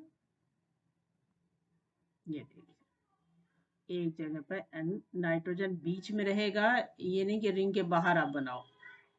उसके ऊपर लगेगा रहेगा हाइड्रोजन। आप हाइड्रोजन में बॉन्ड भले न लगाएं, वो इतना दिक्कत नहीं है, लेकिन नाइट्रोजन को रिंग के बाहर मत कीजिएगा।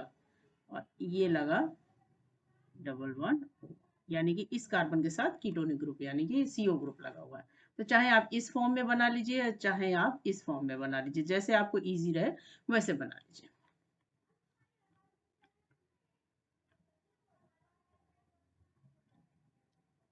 ये होता है, इसका नाम भी लिख दे रहे हैं हम, यानी कि नायलॉन 6 का जो मोनोमर है वो है कैप्रोलैक्टम।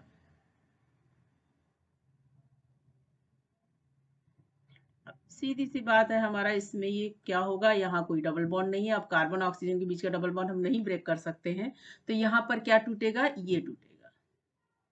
ये इसमें जो ब्रेकिंग होगी वो यहाँ से होगी। ये यहाँ से ब्रेक होगा, तो इस हिसाब से इसकी बाहें जो खुलेंगी वो NH के साथ खुलेंगी। NH को आप ऐसे लिख लीजिए या ऊपर लग के भी लिख सकते हैं आप।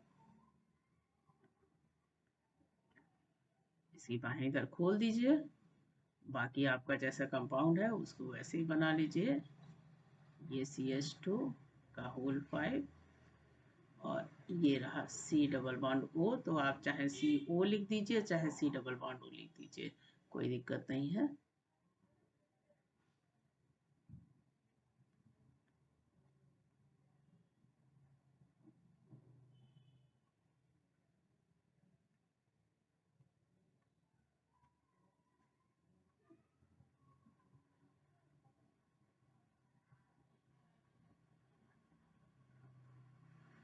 ये ये पॉलीमर बन गया। N मॉलिक्यूल इसके भी लिए गए हैं। N मॉलिक्यूल आप यहाँ पर लगा दीजिए इसके। ये बन गया आपका नायलॉन 6।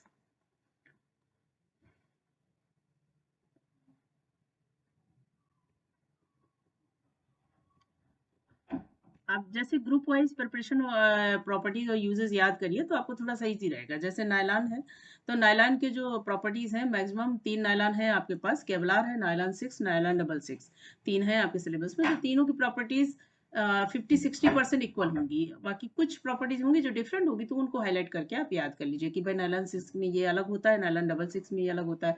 बाकी ये कंडेंसेशन पॉलीमराइजेशन दिखाते हैं, इसलिए इनकी कई जो है ये वैसे भी फाइबर हैं, इलास्टिक भी होते हैं, तो इनका ये जो है फाइबर की जो प्रॉपर्टीज हैं वही ये दिखाएंगे। तो आप कुछ प्रॉपर्टीज इनकी कॉमन याद कर लीजिए, बाकी एक दो एक स्पेसिफिक होंगे, उनको स्पेसिफिक याद कर लीजिएगा। अब जैसे आपका अगला है नायलॉन डबल 6।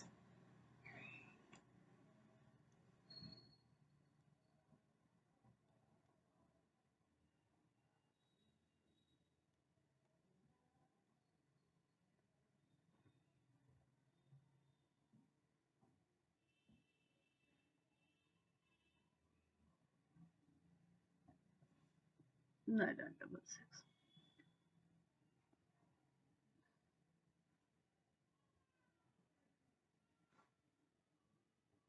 अब नायलॉन डबल सिक्स जो होता है इसमें ये होमोपॉलीमर नहीं है, ये कोपॉलीमर है। तो आप इसको डेफिनेशन भी आप इसकी जब लिखें तो आप इसमें लिख सकते हैं, ये कोपॉलीमर होता है। एक जैसे इसमें आइडेंटिकल यूनिट्स नहीं होंगे, एक से ज़्यादा होंगे इसमें। इसमें क्या क्या होता है, इसमें एडिपिक एसिड होगा। एडिपिक एसिड क्या होता है, 4 कार्बन यानी 4 मिथाइल ग्रुप और 2 एसिड ग्रुप।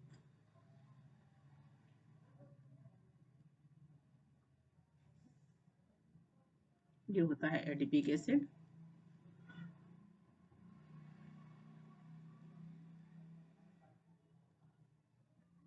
दूसरा इसका मोनोमर क्या है, हेक्सामेथाइल डाइअमीन। हेक्सामेथाइल, हेक्सा नाम याद है, मेथाइल याद है, यानी कि एक कार्बन के साथ हेक्सा। ये वर्ड अगर आपको हेक्सा है, मेथाइल है, ये वर्ड क्लियर नहीं हो रहे हैं तो आप इसके पहले एक मैंने वीडियो डाला हुआ है जिसमें ये लिखा हुआ है। उस वीडियो में मैंने स्पेशली ये रिकमेंड किया है कि स्पेशली फॉर पॉलीमर, पॉलीमर जिसको पढ़ना है वो उसको पहले वीडियो को पढ़ ले। यानी कि ऑर्गेनिक केमिस्ट्री में अगर आप इंटर कर रहे हैं तो आप उस वीडियो को जरूर देखें, बहुत छोटा सा वीडियो है। अगर आप उसको देख लेंगे तो आपको जनरल चीजें, जो जनरल वर्डिंग यूज होती है वो याद हो जाएगी। जैसे अमीन की बात हुई, डाई अमीन हुआ, तो डाई का मतलब क्या है, अमीन का मतलब क्या है। अगर आपको नहीं आता, आता है तो बहुत अच्छी बात है, तो आप कोई जरूरी नहीं है आपके लिए। लेकिन अगर नहीं आता है तो आप उस वीडियो को देखें जरूर, क्योंकि बुक में आप ढूंढेंगे तो बहुत टाइम लगेगा आपको, 10-20 पन्ने पलटेंगे तब आपको क्लियर होगा। उसमें आप 15-20 मिनट में आप समझ लेंगे कि क्या क्या उसमें यूज हो रहा है। तो बेसिक फंडामेंटल करके है मेरा वीडियो कि basic fundamental of polymer. Polymer पढ़ने के लिए जो बेसिक नॉलेज आपको होनी चाहिए वो उस वीडियो में दी हुई है। जैसे इसमें आपके हेक्सामेथाइल, ये देखिए मैंने अमीन लिख दिया यहाँ पर ना, अमीन गलत है, डाइअमीन होगा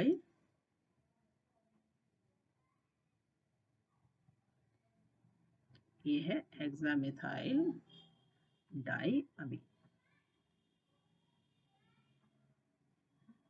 तो इसमें देखिए हेक्सामेथाइल डाइअमीन। अब देखिए यहाँ चांसेस क्या है, ये कंडेंसेशन पॉलीमराइजेशन है, मैंने पहले ही आपको बताया। अच्छा, एडिशन और कंडेंसेशन पॉलीमराइजेशन दो तरीके का पॉलीमराइजेशन होता है।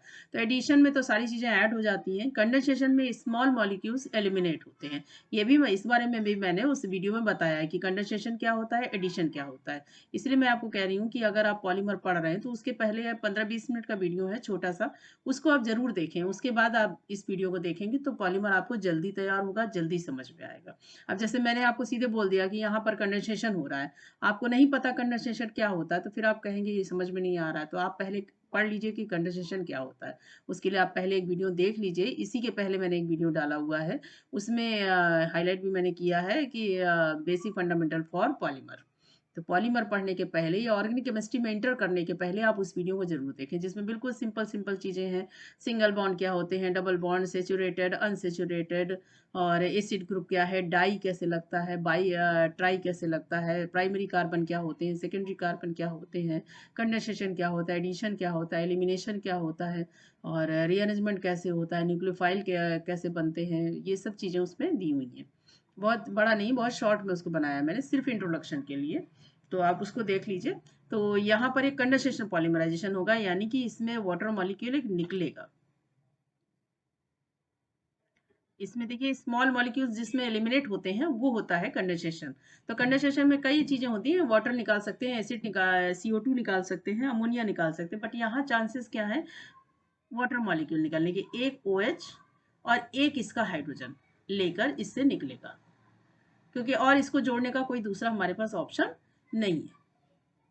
तो अब हम जोड़ देते हैं। और रिएक्शन में हमेशा ध्यान रखना चाहिए कि रिएक्शन जो भी आप लिखिए वो एक लाइन में आनी चाहिए। अगर एक लाइन में आने के चांसेस ना हो तो आप एरो को नीचे की तरफ लिख दीजिए। देखिए मैं कोशिश कर रही हूँ, अगर नहीं आएगा तो मैं इसको हटा के नीचे की तरफ ही लिखूंगी, लेकिन मैं कोशिश कर रही हूँ कि इसको लिख दूँ। ये देखिए OH तो हमारा चला गया वाटर मॉलिक्यूल बनाने में, यहाँ हमारे NH बचा, एक हाइड्रोजन इसका भी चला गया। देखिए एक ही लाइन में आ जाएगी रिएक्शन। चलिए ठीक है, मैंने बहुत छोटा छोटा इसीलिए लिखा कि आ जाए। रिएक्शन को हमेशा कोशिश करिए, रिएक्शन क्या स्पेशली कंपाउंड जो आप बना रहे हैं वो एक लाइन में आना चाहिए। अगर आपका एक लाइन में प्रोडक्ट हो या रिएक्टेंट हो, एक लाइन में आने की उम्मीद ना हो तो आप जो है नीचे एरो लगा के उसको 2 स्टेप में रिएक्शन को दिखाइए, लेकिन आप अलग मत करिए।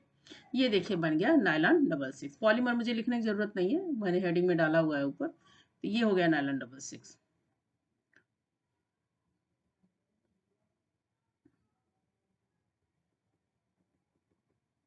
अब इसका तीसरा मेंबर जो है वो है केवलार।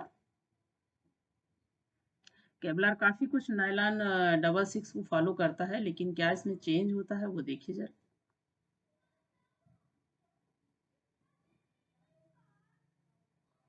ये भी नायलॉन फैमिली का ही मेंबर है।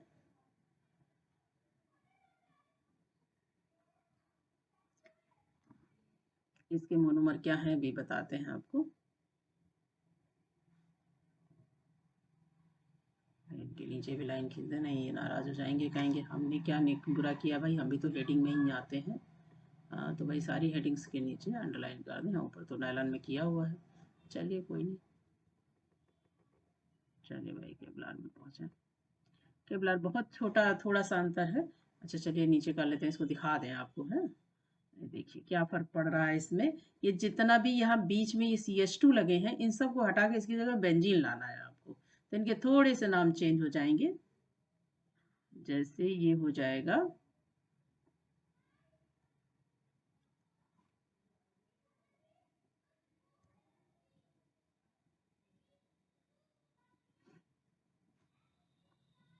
ये देखिए ये बन रहा है। अरे भाई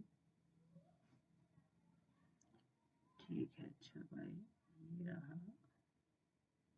ये देखिए बेंजीन रिंग बनाते वक्त बच्चे बहुत गलती करते हैं। अंदर ये बॉन्ड्स नहीं दिखाते हैं। जो बेंजीन के अंदर एक सर्किल टाइप का बना होता है, ये इसके डबल बॉन्ड्स को दिखाता है। ये बनाना बहुत जरूरी होता है, अदरवाइज आपकी बेंजीन जो है साइक्लोहेक्सेन के नाम से जानी जाएगी।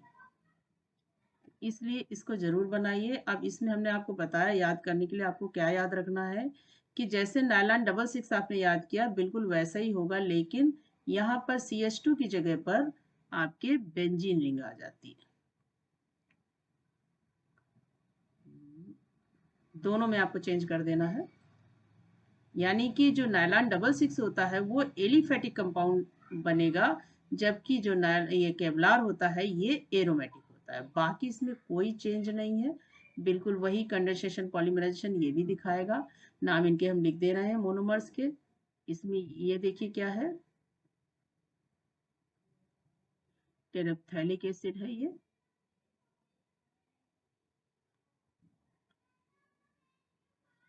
और ये है फेनिल कह सकते हैं या बेंजिल डाइअमीन कह सकते हैं।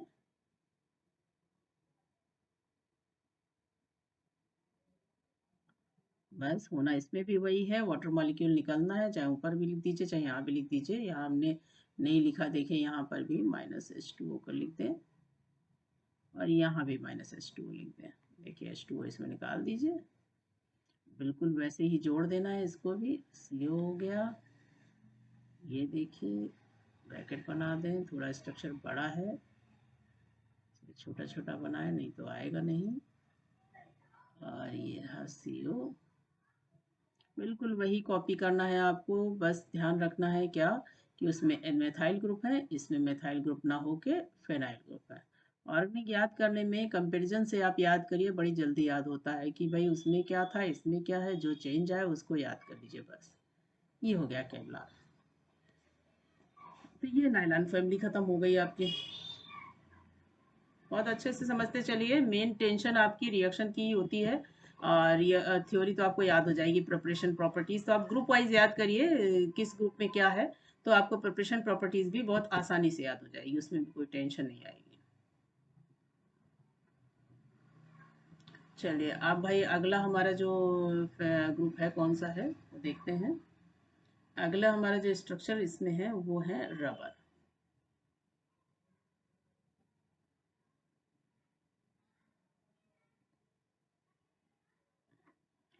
अब रबर जो होती है उसमें स्पेशली क्या याद रखना है, सबसे पहले तो क्या है कि इसका मोनोमर।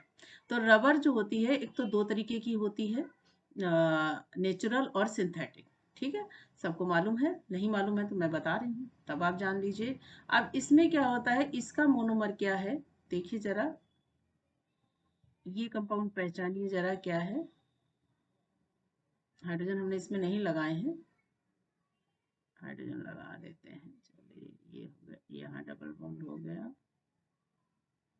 ये हाइड्रोजन लगा है, ये हाइड्रोजन लगा है, ये डबल बॉन्ड हो गया।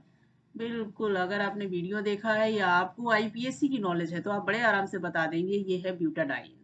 4 कार्बन, 2 डबल बॉन्ड, यानी कि ब्यूट डाइइन, यानी कि ब्यूटाडाइन। अब ये ब्यूटाडाइन जो होता है, इसमें अगर हम एक हाइड्रोजन को हटाकर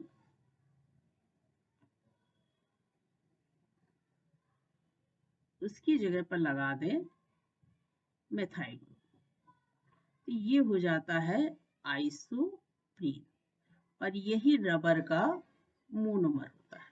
अब इसका जब आप पॉलीमराइजेशन कराएंगे तो अब वहां तो एक डबल बॉन्ड होता था तो भाई हमने बाहें फैला दी, हो गया काम, लेकिन यहाँ तो 2 डबल बॉन्ड है, तो 2 डबल बॉन्ड भी क्या करेंगे, ये भी बाहें तो फैलाएंगे ही, क्योंकि तभी पॉलीमर बना पाएंगे। तो ये क्या करेंगे, ये बाहर की तरफ जब बाहें फैलाएंगे तो अंदर वाले हाइड्रोजन जो होंगे वो अपनी बॉन्डिंग को समेट लेंगे, यानी कि यहाँ एक डबल बॉन्ड आ जाएगा। और ये देखिए आपके 2 तरीके कंडीशन बनेगी, ये देखिए ये बन गया, ये देखिए कंडीशन क्या क्या बन सकती है, पॉसिबिलिटीज क्या क्या है, देखिए जरा, ये आया CH3, ये चला गया ऊपर हाइड्रोजन। ये क्या कंडीशन है, बच्चे हमारे बहुत समझदार हैं, सिस ट्रांस पहले भी पढ़ चुके हैं, यहाँ भी देख रहे हैं, ये हो गई ट्रांस कंडीशन, यानी कि ये बन गया सिंथेटिक रबर, ये बन गया सिंथेटिक रबर, ये सिंथेटिक रबर बना, जिसको कहा जाता है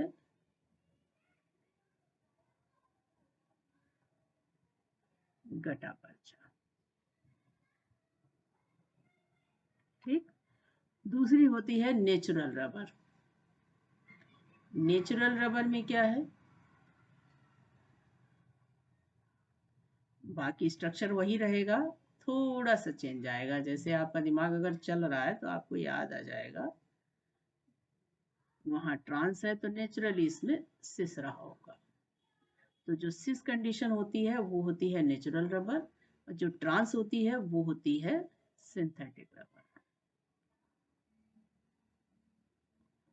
तो पहली बात तो रबर और रबर की क्लासिफिकेशन और प्लस रबर का मोनोमर, ये मोनोमर आइसोप्रीन हो गया, ये पॉली आइसोप्रीन है, पॉली आइसोप्रीन में 2 कंडीशन है, ट्रांस और सिस, ट्रांस होगा तो सिंथेटिक रबर बनाएगा, सिस होगा तो नेचुरल रबर बनाएगा।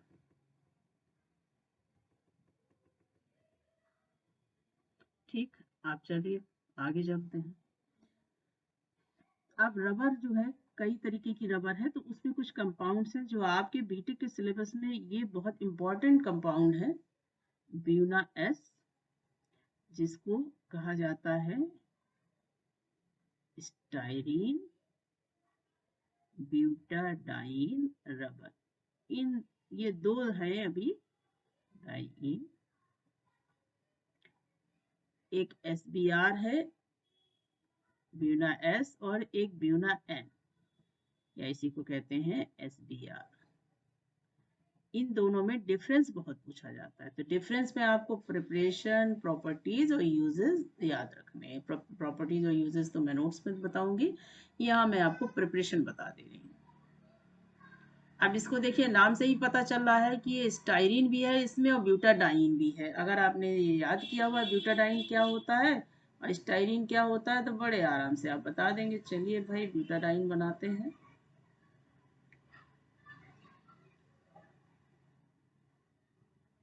ये ब्यूटाडाइन हमारा बन गया, एन मॉलिक्यूल लेते चलिए सबके, प्लस दूसरा हमारा मोनोमर है स्टाइरिन। अभी हम ऊपर याद करके आए हैं स्टाइरिन क्या होता है, 2 कार्बन 1 फिनाइल।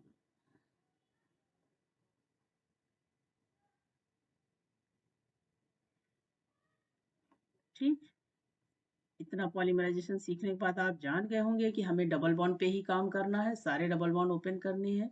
6 कार्बन है, 6 कार्बन हम लिखते हैं ज़रा, डबल बॉन्ड हम बाद में देखेंगे कहाँ लगाना है, क्या करना है। पहले हम 6 कार्बन को जोड़ना है हमको, तो हम 6 कार्बन सीधे से जोड़ते चले जाए पहले।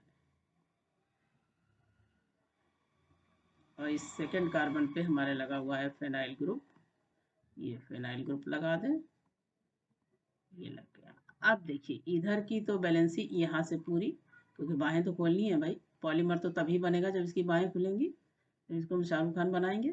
ये बन गया पॉलीमर। अब डबल बॉन्ड की कहाँ जरूरत पड़ेगी हमको, देखिए ये ब्यूटाडाइन में चेंज होता है जब पॉलीमराइजेशन होता है, तो ये बीच वाले कार्बन पे आता है। अब आप काउंट कर लीजिए, अगर आपको कभी कंफ्यूजन हो तो आप काउंट कर लीजिए, अगर किसी कार्बन की बैलेंसी कंप्लीट नहीं होगी तो आपका कंपाउंड सही नहीं है, लेकिन अगर बैलेंसी कंप्लीट है then it is a perfect polymer. देख लीजिए कहीं भी कोई बैलेंसी की इनकम्प्लीट नहीं होगी, तो इसका मतलब है जो ब्यूनास है इसका स्ट्रक्चर यही होगा। ठीक, ये बन गया ब्यूनास। अब चलिए आई भाई, आते हैं हम ब्यूनान पर।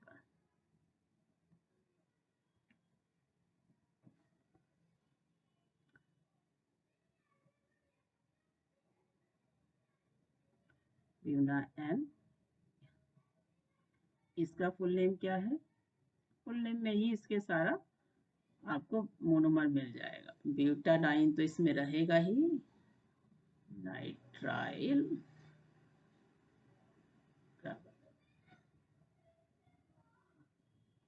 यानी कि इसका नाम होगा BNR।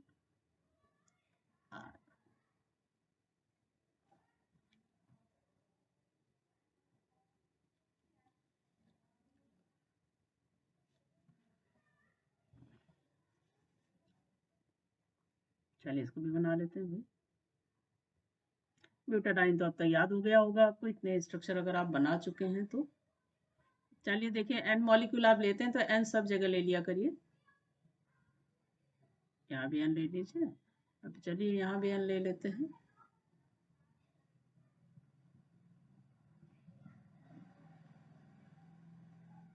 ब्यूटाडाइन है तो 4 कार्बन बनाने ही है।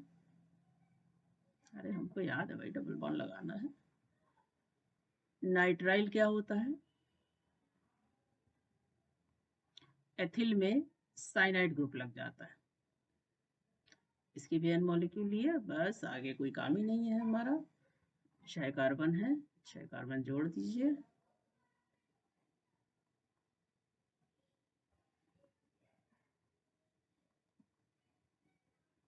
बाहें तो सबकी खोलनी रहेंगी। सेकंड कार्बन पे आप साइनाइड लगा दीजिए, यहाँ यहाँ ये एरोपैक, बीच में यहाँ 4 कार्बन के बीच में डबल बॉन्ड, ये एरोपैक कर दिया, बस ये ब्यूनान बन गया। ठीक, प्रॉपर्टीज और यूजेस मैं आपको नोट्स में बताऊंगी। अब आपका तीसरा कौन सा बचता है,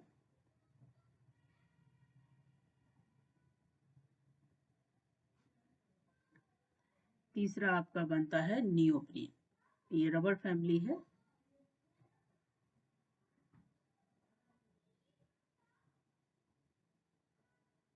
इनके नीचे भी लाइन खींच दें, ये कहेंगे हम भी तो हेडिंग है, हमारे नीचे लाइन क्यों नहीं खींच रही, खींच गई। नियोप्रीन जो होता है इसका दूसरा नाम देख लीजिए, आपको मोनोमर समझ में आ जाएगा, पॉली क्लोरोप्रीन। आइसोप्रीन में आपके लग जाता है मेथाइल ग्रुप ब्यूटाडाइन में, क्लोरोप्रीन में लग जाएगा क्लोरो ग्रुप ब्यूटाडाइन में, बस कोई फर्क नहीं है। ये सिंगल मोनोमर ही चाहिए इसको, एक ही कंपाउंड चाहिए इसको, तो भाई चलिए ब्यूटाडाइन याद आ गया, इसमें लगाइए क्लोरीन, ये हो गया CH2 डबल बॉन्ड CH2। अरे भाई गलत हो गया, सही करो भाई, बच्चे जग रहे हैं, सो नहीं रहे हैं, गलत नहीं पढ़ा सकते हम इनको।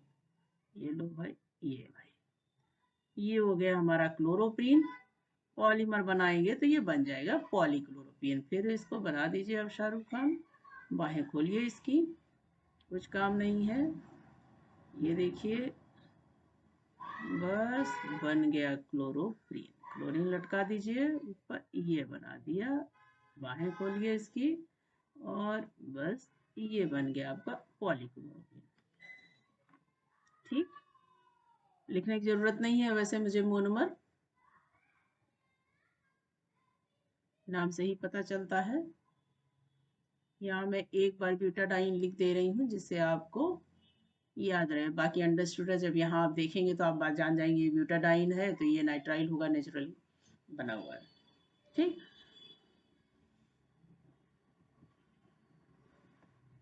अब एक एथिलीन का एक कंपाउंड और रह गया है, मैं उसको यहाँ पर बता देती हूँ आपको, या तो मैं उधर ही देखूँ। अच्छा, बाकी तो आपका ये आप देख लीजिएगा, इसमें इतने जितने भी कंपाउंड हैं वो मैंने सारे बता दिए हैं इसमें।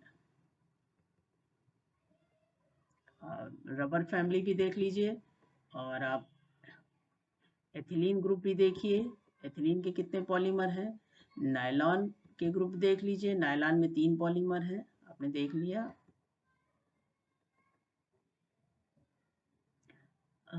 ये रहा एथिलीन। तो एथिलीन में एक चीज़ और भी ध्यान देनी थी, मैंने आपको यहाँ पर नहीं बताया था, मैं अभी दिमाग में आया तो मैं बता रही हूँ कि एथिलीन जो है, इसमें जो है 2 तरीके की आपको प्रिपरेशन दिखानी रहेगी। तो यहीं दिखा दूँ मैं, या थोड़ा सा एरो में अलग से लगा देती हूँ। एथिलीन जो है वो एलडीपी और एचडीपी है। ये वैसे जनरली भी एथिलीन का पॉलीथीन याद किया जाता है, लेकिन बीटेक के सिलेबस में थोड़ा सा एक छोटा सा क्वेश्चन बनता है, एलडीपी और एचडीपी, मतलब हाई डेंसिटी पॉलीथीन और लो डेंसिटी पॉलीथीन। इसके लिए थोड़ा सा ध्यान देना पड़ता है। इसके लिए प्रिपरेशन पे ही आपको ध्यान देना है, प्रॉपर्टीज और यूजेस तो आप नोट्स में देख लीजिएगा। इसमें जैसे ये इसमें क्या है, 1000 एटीएम, और एक होता है 7 एटीएम। हाई डेंसिटी, स्ट्रक्चर वही रहेगा, स्ट्रक्चर चेंज नहीं होगा, स्ट्रक्चर वही रहेगा आपका, लेकिन बस खाली एरो के ऊपर ये चीजें चेंज हो जाएंगी, जिससे प्रिपरेशन इसकी थोड़ी अलग तरीके की बनेगी। ये हो जाएगा एचडीपी, ये लो साथ में गोभी बंदा भी भेज लो, केमिस्ट्री के बीच में गोभी बंदा भी आ जाता है, भाई वो भी खाना पीना जरूरी है ना, अब निकल रहा है कोई तो उसको मना तो नहीं कर सकते। ये हो गया एलडीपी। तो थोड़ा सा आप जब नोट्स पढ़ेंगे तो उसमें दोनों ध्यान देना है कि एचडीपी और एलडीपी, ये हाई डेंसिटी, एचडी का मतलब हाई डेंसिटी, और ये एलडी का मतलब लो डेंसिटी। देखिए मैं शॉर्ट में लिख दे रही हूँ यहाँ पर, ये हो जाएगा लो डेंसिटी। तो ये एथिलीन को तैयार करना है आपको, इसके ऊपर कुछ एरो के ऊपर कुछ चीजें होंगी, और प्रॉपर्टीज और यूजेस थोड़ा सा डिफर होती हैं इनकी, तो इसको याद रखना पड़ेगा आपको। और दूसरा एक और कंपाउंड मैं याद दिला दूं आपको। चलिए, अच्छा भाई, इसमें जितनी हेडिंग्स है मैं उन पे अंडरलाइन कर दूं जरा भाई। ये देखिए पॉलीथीन, ये पॉलीस्टाइरीन, ये आपका पॉलीविनाइल क्लोराइड। अरे भाई क्यों ऐसे बोल रहे हो, सारा काम गड़बड़ कर दिया। हाँ चलिए कोई बात नहीं, मैं हेड में भी डाल के अभी नाम लिख दूंगी, ये सब जैसा। हम्म। और क्या दिखाया था इसमें भाई, यहाँ हेडिंग बहुत नाराज हो जाएंगी, किसी के नीचे मैंने लाइन नहीं खींची हुई है, अंडरलाइन नहीं किया है। चलिए कोई नहीं, हमारे बच्चे सब कर लेंगे, हमारी ज़रूरत नहीं है। ये देखिए कर दे रहे हैं, जितने में हो जाएगा, नहीं आप कर लेना बाकी। ये देखिए, और इसी में एक कंपाउंड और आपका बना देते हैं। अच्छा पहले हम इसकी कंप्लीट कर दें इसको, एक कंपाउंड और रह गया, मैं उसको और बता दूं, बस खत्म हो जाएगा हम फिर पूरा।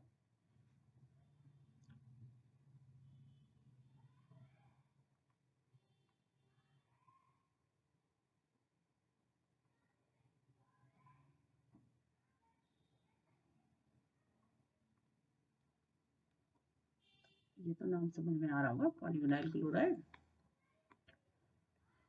चलिए मैं इधर बता देती हूँ आपको। हम्म,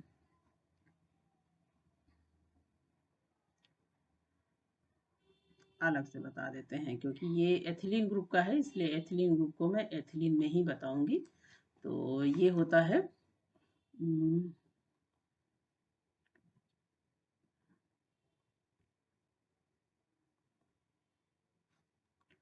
ये होता है टेरिलीन या डेक्रान। ये भी आपके सिलेबस में है, इसलिए इसको बताना ज़रूरी है, इसलिए मैंने अलग से बताया। जैसे मेरे दिमाग में आया, मुझे लगा कि मैंने शायद नहीं बताया, तो मैंने कहा अब बता दूं, टेरेलिन या डेक्रा।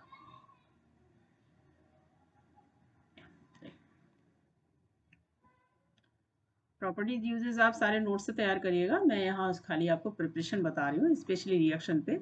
अब ये क्या होता है, ये एथिलीन ग्लाइकॉल, एथिलीन का ही ग्रुप है, देखिए ये एथिलीन से ही बनेगा ये भी, लेकिन एथिलीन में इसमें थोड़ा सा डबल बॉन्ड वाला काम नहीं है, इसमें कंडेंसेशन होगा। तो ये एथिलीन ग्लाइकॉल ग्रुप होगा, एथिलीन ग्लाइकॉल लिया जाएगा, प्लस इसमें लिया जाएगा टेरेप्थेलिक एसिड। टेरेप्थेलिक एसिड आपने नीचे देखा केवलार में, एक बेंजीन रिंग, उसके साथ दो COH ग्रुप जुड़े हुए हैं, ये होता है टेरेप्थेलिक एसिड। नेचुरली आपको समझ में आ गया होगा, इसमें OH और हाइड्रोजन इन दोनों पे काम होगा, यानी कि इसमें -H2O निकलेगा।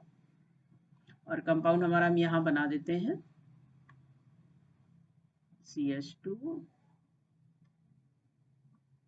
CH2 तो अलग रहेंगे, ये CO हमारा बॉर्डर पे रहेगा, इसकी बाहें भी खोलनी पड़ेंगी। और ये कंपाउंड हमारा बन रहा है, देखिए इधर क्या जुड़ेगा, इधर भी CO जुड़ जाएगा। और क्योंकि दोनों तरफ OH एक तरफ निकलेगा तो वो दोनों तरफ निकलेगा, भाई आगे भी तो चेन पूरी जोड़नी है ना, पूरी चेन है। अगर एक तरफ का OH आपका यूज हो रहा है वाटर बनाने में, तो दूसरी तरफ का OH भी वाटर बनाने में यूज हो जाएगा। तो यहाँ नेचुरली C डबल O बचेंगे ना। तो चलिए यहाँ पर C डबल O लिख देते हैं, चाहे कहीं से भी आप आगे पीछे कहीं भी O लिख दीजिए।